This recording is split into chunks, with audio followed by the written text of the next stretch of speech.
로마서 8장 성령과 생명. 그러므로 이제 그리스도 예수 안에 있는 사람은 정죄를 받지 않습니다. 그것은 그리스도 예수 안에서 생명을 주시는 성령의 법이 죄와 사망의 법에서 여러분을 해방시켰기 때문입니다. 율법이 죄의 본성 때문에 연약하여 할 수 없었던 것을 하나님께서는 죄를 없애기 위해 자신의 아들을 죄 있는 사람의 모양으로 보내심으로써 행하셨습니다. 하나님께서는 죄인들 속에 거하고 있는 죄에 대해 유죄 판결을 내리셨습니다.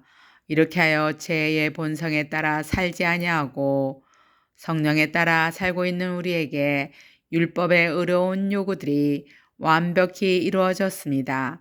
제 본성을 따라 사는 사람들은 제 본성이 바라는 일을 생각하지만 성령을 따라 사는 사람들은 성령이 바라시는 일을 생각합니다. 제 본성의 지배를 받는 사람의 생각은 죽음이지만 성령의 지배를 받는 사람의 생각은 생명과 평강입니다. 제 본성이 생각하는 것은 하나님을 거스리는 것입니다. 그것은 하나님의 법에 복종하지 않을 뿐만 아니라 할 수도 없습니다. 제 본성의 지배를 받는 사람은 하나님을 기쁘시게 할 수 없습니다. 그러나 하나님의 영이 여러분 안에 계시다면 여러분은 제 본성의 지배를 받지 않고 생명의 지배를 받게 됩니다. 누구든지 그리스도의 영이 없는 사람은 그리스도에게 속한 사람이 아닙니다. 반면 그리스도께서 여러분 안에 계시다면 여러분의 몸은 죄 때문에 죽은 존재이지만 여러분의 영은 그 의 때문에 살아 있습니다. 예수님을 죽은 사람들 가운데서 다시 살리신 분의 영이 여러분 안에 계시면 여러분 안에 계신 여러분의 영으로서 여러분의 죽을 몸도 살리실 것입니다. 그러므로 형제 여러분, 우리는 빚을 진 사람들입니다. 그러나 제 본성을 따라 살아야 하는 제 본성에 빚진 사람들입니다. 제 본성에 따라 산다면 여러분은 죽을 것입니다. 그러나 성령의 도우심을 받아 몸의 악한 일을 죽인다면 여러분은 살 것입니다. 왜냐하면 하나님의 영으로 인도받는 사람들은 누구나 하나님의 자녀이기 때문입니다. 여러분이 받은 성령은 여러분을 다시 두려움에 이르게 하는 노예로 만드는 영이 아니라 여러분을 하나님 자녀가 되게 하는 영입니다. 하나님의 자녀가 되게 하는 영이십니다. 그래서 우리는 그 성령을 의지하여 아바, 아버지라고 부를 수 있는 것입니다. 성령께서는 친히 우리의 영과 함께 우리가 하나님의 자녀라는 것을 증언합니다. 자녀라면 또한 상속자이기도 합니다. 우리는 하나님의 상속자이며 또한 그리스도와 공동의 상속자입니다. 그래서 우리는 그리스도께서 누리시는 영광에 참여하기 위해 그분이 겪으신 고난에도 참여하는 것입니다. 장차 올 영광. 나는 현재 우리가 겪는 고난, 장차 우리에게 나타날 영광과 비교하면 아무것도 아니라고 생각합니다. 모든 피조물은 하나님의 자녀들이 나타나기만을 간절히 기다리고 있습니다. 피조물은 허무하게 되었습니다. 그렇게 된 것은 피조물이 원해서가 아니라 그렇게 하신 하나님의 뜻이기 때문입니다. 하지만 소망은 있습니다. 그것은 피조물도 썩어짐의 굴레에서 해방되어 하나님의 자녀가 누리는 영광스러운 자유에 참여하리라는 소망입니다. 우리는 모든 피조물이 이제까지 신음하고 해산의 고통을 겪고 있다는 것을 압니다. 피조물만 아니라 성령의 첫 열매를 받은 우리들 자신도 속으로 신음하며 우리가 하나님의 자녀가 되는 것과 우리 몸이 구속될 것을 간절히 기다리고 있습니다. 우리는 이러한 소망으로 구원을 받았습니다. 눈에 보이는 소망은 소망이 아닙니다.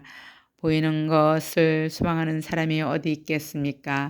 따라서 우리가 아직 보지 못한 것을 소망한다면 우리는 그것을 인내함으로 기다려야 합니다. 이처럼 성령께서는 우리의 약함을 도와주십니다. 우리는 무엇을 기도해야 하는지 모르지만 성령께서는 말로 다 표현할 수 없는 간절함으로 우리를 위해 중보 기도하십니다. 사람의 마음을 깨뜨려 보시는 하나님께서는 성령의 생각이 무엇인지 아십니다. 그것은 성령께서 하나님의 뜻에 따라 성도들을 위해 중보 기도를 하시기 때문입니다. 우리는 하나님께서 모든 일을 하나님을 사랑하는 사람, 즉 하나님의 목적을 위해 부름을 입은 사람들의 선을 위하여 하신다는 것을 알고 있습니다. 하나님께서는 전부터 아셨던 사람들을 그분의 아들과 동일한 형상을 갖도록 미리 정하시고 하나님의 아들을 많은 형제들 중에서 맏아들이 되게 하셨습니다. 하나님께서는 미리 정하신 사람들을 부르셨고 부르신 사람들을 의롭다 하셨고 의롭다고 하신 사람들을 영화롭게 하셨습니다. 하나님의 사랑. 이 점에 대해 우리가 무엇이라고 말할 수 있겠습니까? 하나님께서 우리 편이시라면 누가 우리를 대적하겠습니까? 자기 아들까지도 아끼지 않고 우리 모두를 위해 내어 주신 분께서 그 아들과 함께 우리에게 모든 것을 은혜로 주지 않으시겠습니까? 하나님께서 택하신 사람들을 누가 고사할 수 있겠습니까?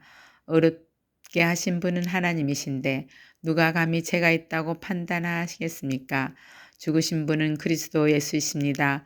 그분은 죽으셨을 뿐만 아니라 다시 살아나 하나님의 오른편에 앉아 계시면서 우리를 위해 중보 기도를 하고 계십니다. 누가 우리를 그리스도 사랑에서 끊을 수 있겠습니까? 환난입니까? 아니면 어려움입니까? 핍박입니까? 그렇지 않으면 굶주림입니까? 헐벗음입니까? 위험입니까? 아니면 칼입니까? 성경에 기록된 것처럼 우리는 하루 종일 주님을 위해 죽음에 직면하고 있습니다. 우리는 도살당할 양과 같은 대접을 받았습니다. 그러나 우리는 우리를 사랑하신 하나님을 힘입어 이 모든 것을 이기고도 남습니다. 나는 확신합니다. 죽음이나 생명이나 천사들이나 하늘의 권세자들이나 현재 일어나 장래 일이나 어떤 힘이나 가장 높은 것이나 깊은 것이나 그 밖에 어떤 피조물이라도 우리를 주 그리스도 예수 안에서 있는 하나님의 사랑에서 끊을 수 없습니다. 아멘.